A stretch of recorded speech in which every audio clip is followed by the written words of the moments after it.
आज शारदा जी बहुत उदास बैठी हुई थी क्योंकि उन्हें अपने पति की बहुत याद आ रही थी। उनके जाने के बाद वो बिल्कुल अकेली रह गई थी। बेटे बहू पोता पोती के होने के बावजूद भी वो अपने घर में एक कबाड़ के समान थी। किसी को उनसे कोई मतलब नहीं था। बेटे बहू तो वैसे भी उनसे बात करना पसंद नहीं करते थे। पोता और पोती को भी बहू उनसे बोलने और साथ में खेलने से मना करती थी। परिवार में से कोई उनका अपना नहीं था और वैसे भी जब अपने शरीर के अंग ही अपना साथ छोड़ने लगे तो परिवार से भला क्या उम्मीद कर सकते हैं।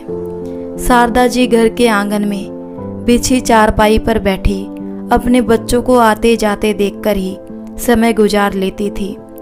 दिन भर किसी से बात करने को भी तरस जाती थी, लेकिन बेटा तो बेटा, पोता और पोती में से भी कोई उनके पास बैठकर बातें नहीं करते थे।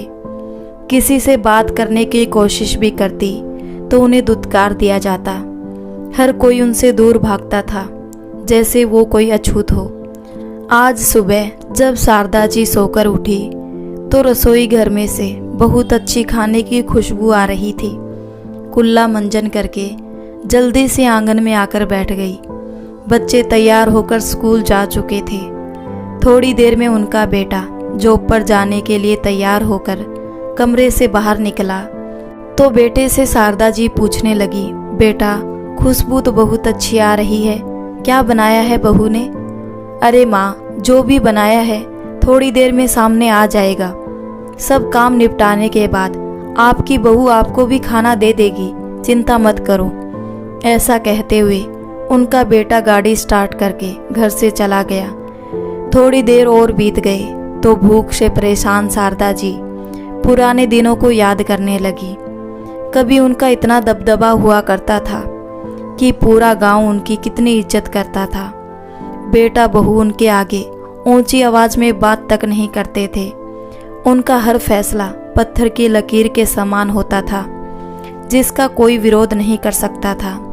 लेकिन जैसे जैसे वक्त गुजरने लगा और उनको बुढ़ापा आने लगा तो उन्होंने अपनी सारी जिम्मेदारी बेटे और बहू को दे दी। जब से उनके पति की मृत्यु हुई तब से उनके बेटा बहू अपनी माँ को बोझ समझने लगे थे। जब तक पति का साथ था तब तक वो आत्मसम्मान से जी रही थी, लेकिन पति के जाने के बाद उनकी हालत अपने ही घर में बहू के सामने एक फालतू सामान की तरह हो गई। एक दिन मन किया तो पोते से कह दिया कि बेटा अपनी माँ से कहो कि मेरे लिए बाजार से फल ला दे। इतना कहने मात्र से ही मानो घर में आफत आ गई और चिल्लाते हुए बहू कमरे से बाहर निकल कर आई और बोली, बूढ़ी हो गई हो, जीभ का चटोरापन कम नहीं हुआ। जितना भी बनाकर खिला दो आपका तो जी ही नहीं भरता। मरने को आई है, ये नहीं राम भजन कर ले। लेकिन नहीं, इनसे तो वो भी नहीं होता। जाकर कहीं मंदिर में बैठ जाओ।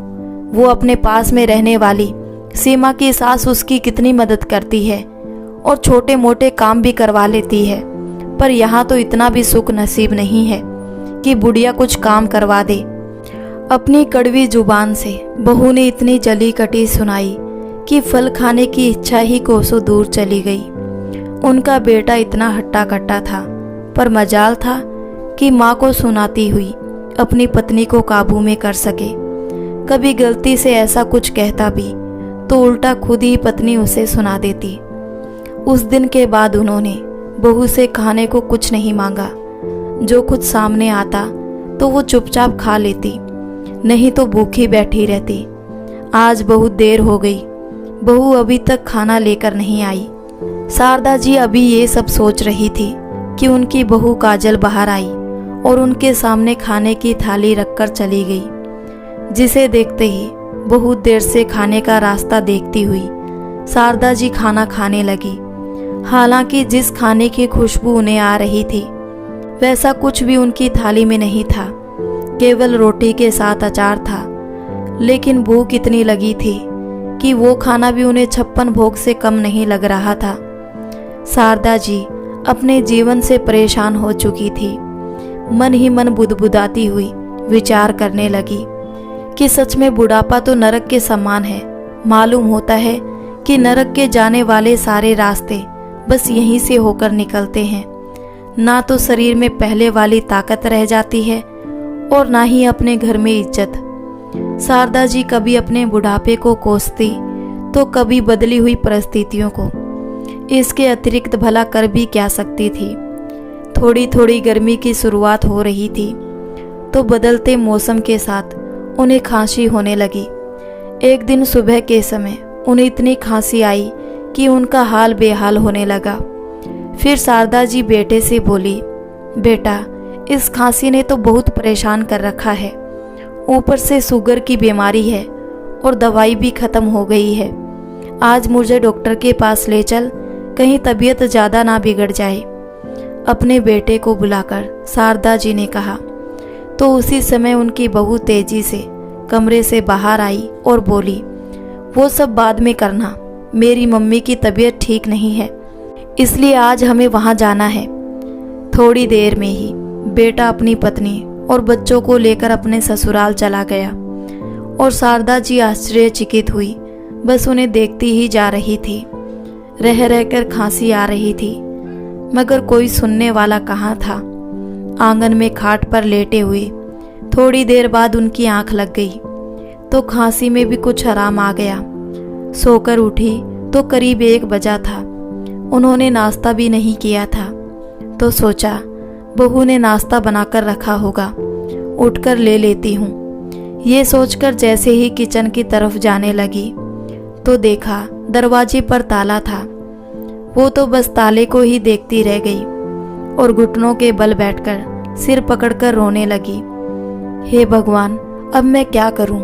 मेरे होते हुए भी मेरे अपने ही घर में ताला लगाकर चले गए। कहते हुए उनका गला रूंध गया और वापस खाट पर आकर बैठ गई। तभी अचानक एक कौवा उड़ते हुए उनके आंगन में आकर बैठ गया। उसकी चोंच में रोटी थी। वो रोटी को खाए जा रहा था। उसे देखकर ऐसा लगा जैसे कौवा भी उन्हें चिढ़ा रहा हो। ख्याल आया कि मुझसे तो ये पंछी ही अच्छे हैं, जिसे कम से कम रोटी तो नसीब हो रही है। दोपहर हो चुकी थी। बैठे बैठे शारदा जी कभी खांसने लगती तो कभी अपने भाग्य पर रोने लगती। उनकी खांसने की आवाज़ सुनकर उनके पड़ोस में रहने वाली राम प्यारी जी उनके घर आ गई। राम प्यारी जी उनकी बहुत अच्छी सहेली थी। कभी भी उन्हें तकलीफ में देखती तो उनकी मदद करने आ जाती। अपनी सहेली को देखते ही शारदा जी का सब्र का बांध टूट गया और रोने लग गई।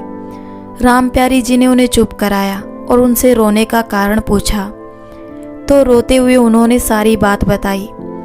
अपनी सहेली की हालत को देखकर राम प्यारी जी का कलेजा मुंह को आने लगा। राम प्यारी जी अपने घर जाकर शारदा जी के लिए खाना लेकर आई और अपनी इस हालत पर शारदा जी आज बहुत शर्मिंदा थी। परंतु भूख इतनी लगी थी कि आत्मसम्मान को ताक पर रखकर खाना खाने लगी। थोड़ी देर उनके पास बैठकर राम प्यारी जी तो वापस अपने घर चली गई। लेकिन शारदा जी की खांसी फिर से बढ़ने लगी। खांसी की दवाई लाने के लिए उनके पास पैसे भी नहीं थे कि आस पड़ोस से किसी को भेजकर दवाई ही मंगवा ले। तभी उन्हें बाहर से कुछ आवाज़ सुनाई दी, कबाड़ी कबाड़ ले लो, लोहा टेन प्लास्टिक रद्दी बेच लो। शारदा जी की नज़र आंगन के कोने में रखी पुरानी किताबों और अखबारों और पुरानी प्लास्टिक की चीज़ों पर गई। वे जल्दी से उठी और बाहर जाकर कबाड़ वाले को बुलाकर ले आई और उसे घर में पड़े कबाड़ को तोलने के लिए कहा। तो कबाड़ वाला अंदर जाकर सामान तोलने लगा। अम्मा जी, सारे कबाड़ का 300 रुपये होता है।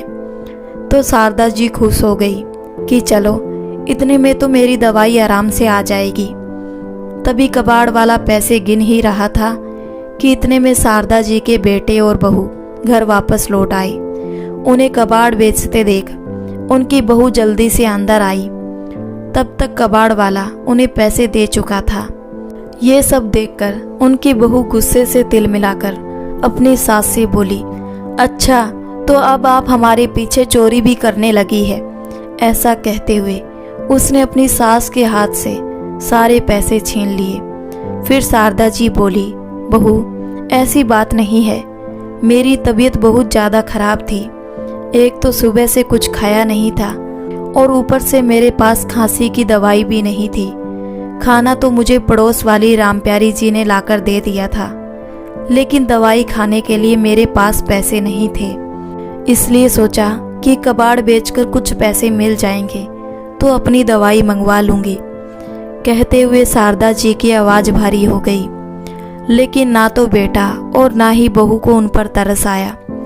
ऊपर से उनका बेटा बोला, माँ अगर एक वक्त का खाना नहीं मिला था तो कोई आफत नहीं आ गई थी जो पड़ोसियों से खाना मांगने लगी।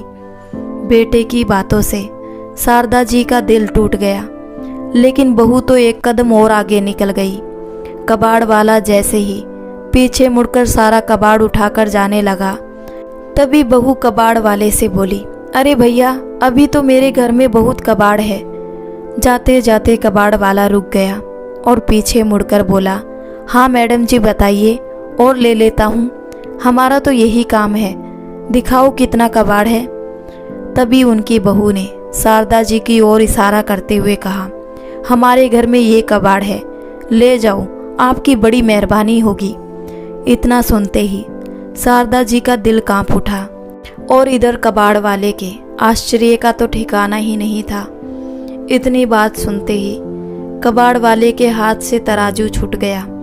वो भी हैरानी से लाचार होकर खड़ा शारदा जी की ओर देखता, जिनका चेहरा मायूस, उदास और झुर्रियों से भरा हुआ था, तो कभी उनकी बहू की ओर जो कि आंखें लाल करती हुई शारदा जी को देखे ही जा रही थी, और फिर हाथ जोड़ते हुए बोला, दीदी ये आप कैसी बातें कर रही हैं? ये आपकी सास है, कोई कबाड़ तो नहीं है। मैं तो रद्दी या कबाड़ खरीदता हूँ। इतना कहकर शारदा जी को शर्मिंदगी भरी नज़रों से देखते हुए कबाड़ वाला रद्दी उठाकर चला गया। इधर बेटा बहू भी अपने कमरे में चले गए, लेकिन शारदा जी अभी तक बेटे और बहू की बातों से हैरान थी। उन्हें अभी तक अपने कानों पर विश्वास नहीं हो रहा था कि उनके बेटे और बहू उनके बारे में ऐसा भी कह सकते हैं। आज तक वो यही सोचती थी कि बेटा बहू नादानी में उन्हें दुत्कारते हैं, लेकिन आज सारी हदें पार हो चुकी थी। उस समय उन्होंने कुछ ना कहना ही उचित समझा, लेकिन मन में बहुत बड़ा तूफान चल रहा था।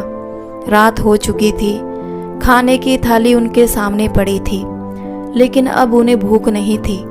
रह रहकर कबाड़ शब्द उनके कानों में गूंज रहा था। अपने खाने की थाली को उठाकर उन्होंने चारपाई के नीचे सरका दिया और थोड़ी देर में कौवा आकर उसमें से रोटी उठाकर ले गया। कमाल है, मेरे बेटा बहू अपने ऊपर इतना खर्चा कर सकते हैं, लेकिन अपनी बूढ़ी माँ को नहीं पाल सकते। शारदा जी सोचने लगी, और फिर न जाने अचानक उनके दिमाग में क्या आया कि उन्होंने अपना कुछ ज़रूरी सामान एक पोटली में रखा और आंगन में बैठी बैठी ही रात बीतने का इंतज़ार करने लगी। सुबह होने से पहले वो अंधेरे में चुपचाप घर से बाहर निकल गई और मन में सोचने लगी कि इस घर में अपमान के कड़वे घूंट पीकर 2 वक्त की रोटी को भी तरस जाने से बेहतर है कि मैं वृद्धाश्रम चली जाऊं। सोचते सोचते वो तेजी से चली जा रही थी।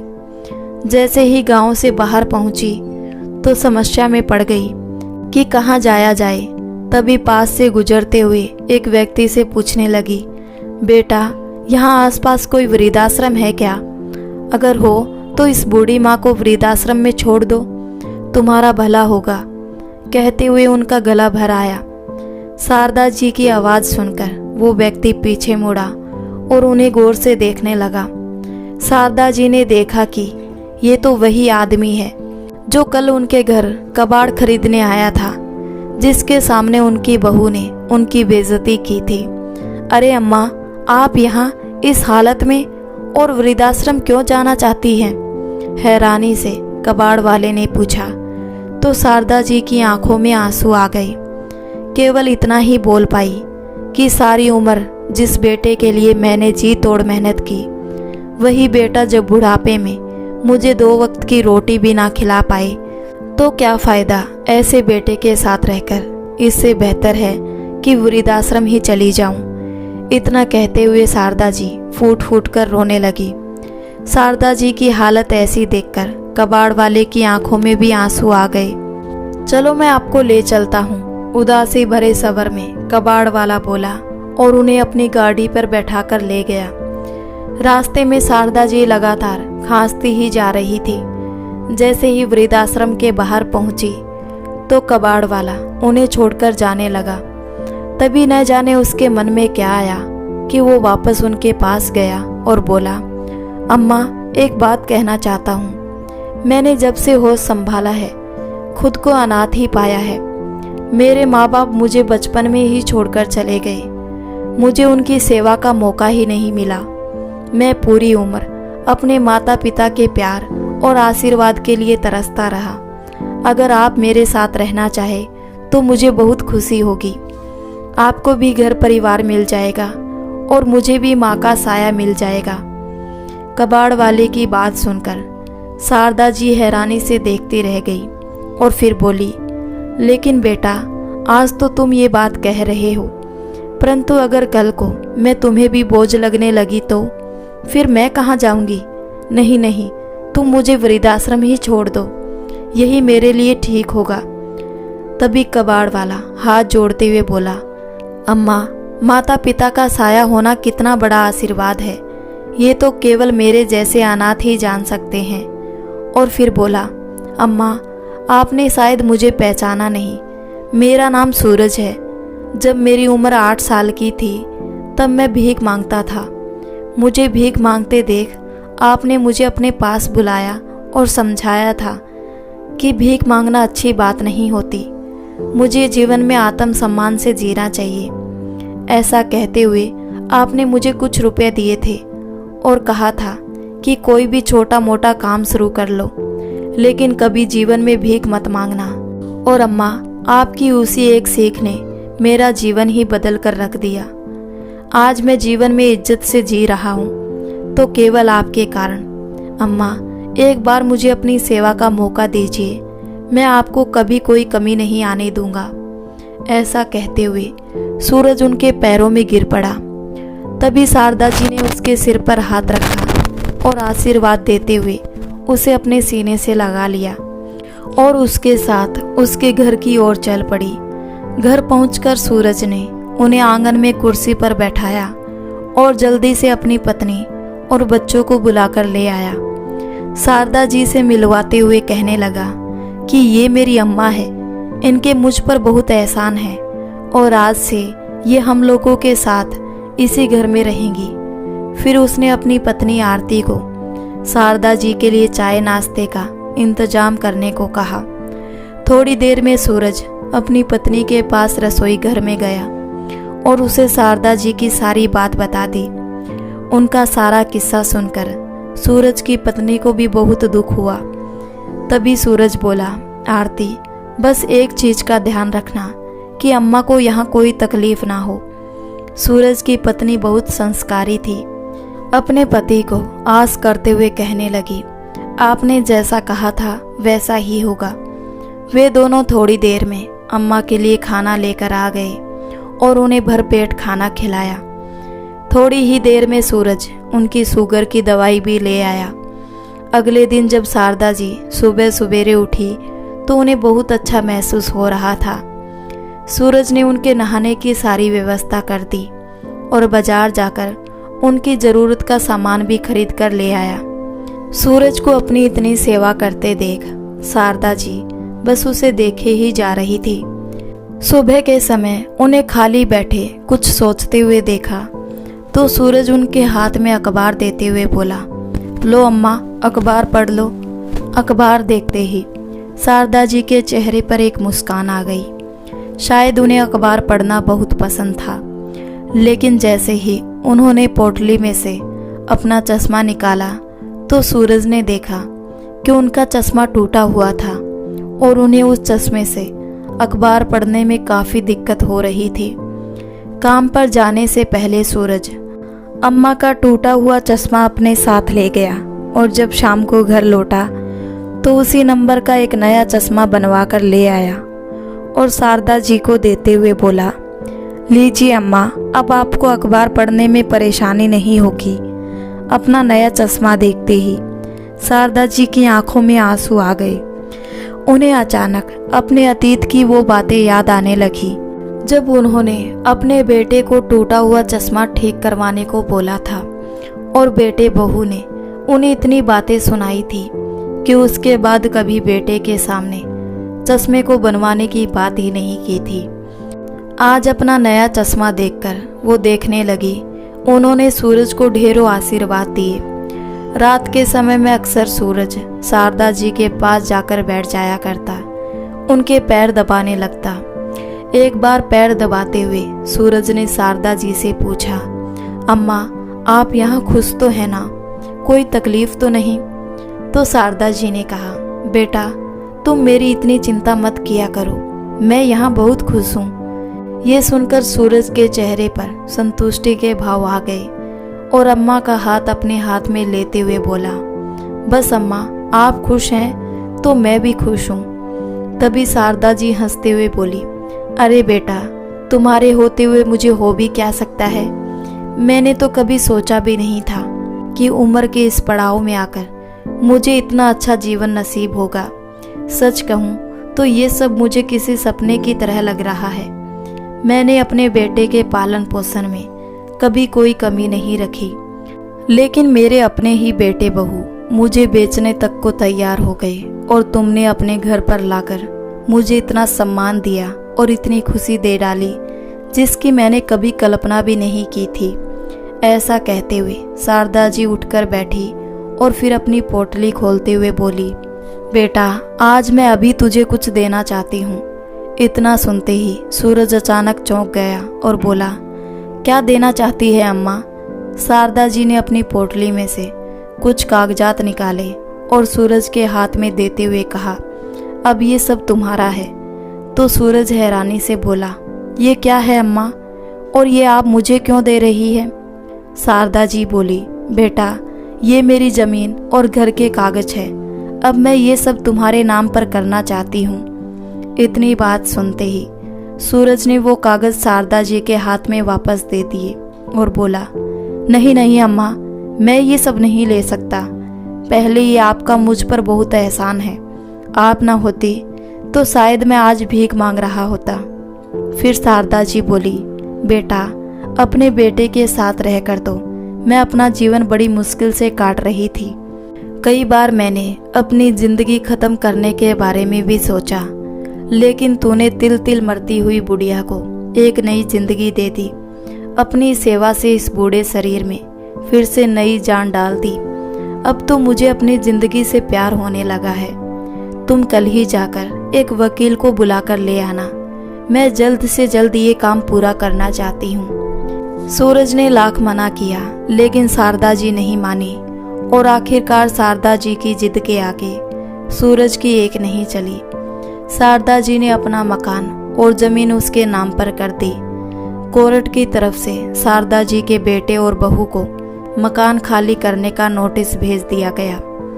उनके बेटे बहू जो मां के जाने के बाद से अब तक यही सोचकर खुश थे कि चलो मुसीबत से पीछा छूटा, आज कोर्ट का नोटिस देखकर उनके होश उड़ गए।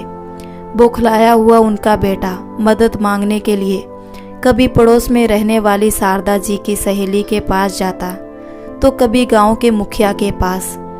लेकिन जैसे ही राम प्यारी और मुखिया को सारी बात के बारे में पता चला तो राम प्यारी जी ने भी ये कहते हुए उसे खूब फटकार लगाई कि जो बेटा अपनी माँ को 2 वक्त की रोटी भी इज्जत से ना दे सके, उस बेटे का अपने माँ बाप की जायदाद पर कोई हक नहीं होना चाहिए। ऐसा कहते हुए उन्होंने अपनी सहेली के फैसले को बिल्कुल सही ठहराया। राम प्यारी जी उसकी मदद करने को तैयार न हुई तो गांव के मुखिया को अपनी मदद करने को साथ ले गया। बेटा शारदा जी का पता खोजते खोजते अपनी माँ के पास पहुंचा। उस समय शारदा जी चारपाई पर बैठकर सुकून से खाना खा रही थी और ईश्वर का शुक्रिया अदा कर रही थी। तभी अचानक बेटा बोला, माँ आप कहाँ चली गई थी और हम लोगों ने आपको पता नहीं कहाँ कहाँ नहीं ढूंढा, पर आप हमें कहीं नहीं मिली। और हमसे ऐसी कौन सी गलती हो गई जो आप घर छोड़कर ही चली आई? हमसे बात तक नहीं की, और मालूम भी है हम कितने परेशान हो गए थे। ढोंग करते हुए उनका बेटा बोला। तभी मुखिया जी ने शारदा जी के पास चारपाई पर बैठते हुए कहा, शारदा जी, अगर घर में छोटे मोटे झगड़े हो जाते हैं तो घर छोड़कर चले तो नहीं आते, और अगर जाना ही था तो किसी रिश्तेदार के घर जाती, और आप यहाँ इस कबाड़ी के घर में आकर बैठ गई। तभी शारदा जी मुखिया जी से बोली, मैं आपकी बात से एकदम सहमत हूँ, लेकिन जिसको मैंने जन्म दिया था उसे तो मैं उसकी दुश्मन लगती हूँ, और जिसको तुम लोग कबाड़ी बोल रहे हो उसकी मैं कौन लगती हूँ? वो मेरी सेवा कर रहा है। ना तो खाने पीने की कोई कमी है और ना ही मान सम्मान की, और उसकी पत्नी सारा दिन हंसी खुशी मेरा काम करती है। मैंने पूरी जिंदगी सिर्फ अपने बेटे के लिए ही धन कमाया था, ताकि मुझे बुढ़ापे में हाथ फैलाने की ज़रूरत ना पड़े, और मेरे अपने बेटे बहू ने मुझे अपने ही घर में दाने दाने को मोहताज कर दिया। मेरी तबीयत खराब होते हुए भी मेरा बेटा मुझे छोड़कर अपनी पत्नी के साथ अपने ससुराल चला गया, और वो भी पूरे घर को ताला लगाकर। किसी ने ना सोचा कि पीछे से मेरी क्या हालत होगी। पड़ोसन ने आकर खाना दिया तो मेरे बेटे और उसकी बहू ने मुझे भिखारी कह दिया, और बहू ने अपनी तीखी जुबान से जो खरी खोटी सुनाई। मुझे तो ऐसा महसूस हो रहा था कि काश ये ज़मीन फट जाए और मैं उसमें समा जाऊं। इतनी बात सुनते ही मुखिया जी शारदा जी के बेटे बहू को तिरछी निगाह से देखने लगे। तभी उनका बेटा और बहू माँ के पैरों में गिर गए और बोले, माँ, हमें माफ़ कर दो, हमसे बहुत बड़ी गलती हो गई। आगे से हम आपका पूरा ख्याल रखेंगे, किसी चीज़ की कमी नहीं होने देंगे। बस आप अपने बेटे बहू के साथ चलो। कौन बेटा और कैसी बहू? अब तुम मेरे बेटे नहीं हो। अगर तुम मेरे बेटे होते तो मैं इस उम्र के पड़ाव में अपना घर छोड़कर बाहर निकलने पर मजबूर ना होती, किसी और के घर पर ना रहना होता, किसी दूसरे से अपनी सेवा ना करवा रही होती। नहीं माँ, ऐसी बात नहीं है। हमें अपनी गलती का एहसास हो गया है। जरा हमारे बारे में तो सोचिए। आपने सारी ज़मीन, यहाँ तक कि हमारा घर भी हमसे छीन लिया, तो हम कहाँ जाएंगे? रोते हुए बेटे ने कहा तो शारदा जी बोली, चाहे जितने आंसू बहा लो, लेकिन अब मैं तुम्हारे साथ नहीं जाने वाली।